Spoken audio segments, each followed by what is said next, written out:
So China's presence in the Middle East has dramatically changed over the decades. And what is going to happen over the next couple of decades, over the next 20 years or so, will have huge ramifications for businesses in the Middle East, and it will have big implications for the competitive landscape and how companies actually operate here.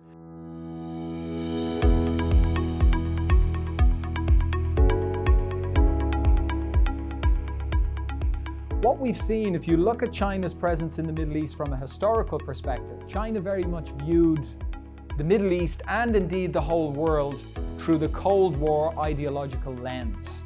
So in the 80s, China's view on the world was very much shaped by the Cold War. You move into the 90s, China actually viewed the Middle East in the 90s as really a place where empires go to die. You move into 2000, and what China recognized is that the Middle East needs to be treated in geostrategic terms. They're recognizing that they're bringing huge quantities of energy supplies from the Middle East, but at the same time, they want to have what is called a free rider policy. So this policy means that they don't have a security presence in the Middle East, but they try extract as much value from these partnerships as possible. What we're seeing now, moving into the next decade from 2020, you're recognizing that China is viewing the Middle East in much more of a strategic partnership arrangement. And the big question moving forward, now that China has hundreds of billions of dollars worth of investment in the Middle East, now that it's the most important trading partner for many countries in the Middle East, what is the big question is whether China's relationship with the Middle East slowly starts to evolve into having a security presence in this part of the world.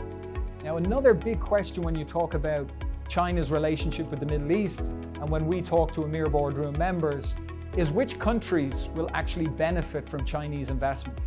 There seems to be a common mistake, particularly amongst regional executives, but also when we give talks for global board members, around the idea that because China has a passive relationship in the Middle East, in terms of from a security point of view, and it has very much a non-interventionist policy, that therefore it does not favor one market over another.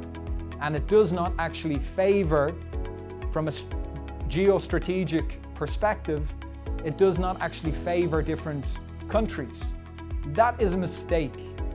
And it misses the point around China's different levels of strategic diplomatic engagement. And when you look at this taxonomy of these different types of partnerships, what you recognize is there's a few countries that are going to be the cornerstone of Chinese investment and policy, including the Belt and Road Initiative in the Middle East. That will have implications on trade flows, will have implications on G2G deals, and that in turn will change the competitive landscape over the next couple of decades as Chinese companies continue to come in and operate in the Middle East, operating in areas like energy, operating in areas such as infrastructure, focusing on trade and investment, but also areas like nuclear energy, satellites, and as well renewable energy in the future. These are the spaces where China is going to want to compete in the Middle East. And if you're a Western multinational or an international company from a different part of the world, or indeed a big regional local company, you need to be aware of how these winds are changing, because they will have implications for your business.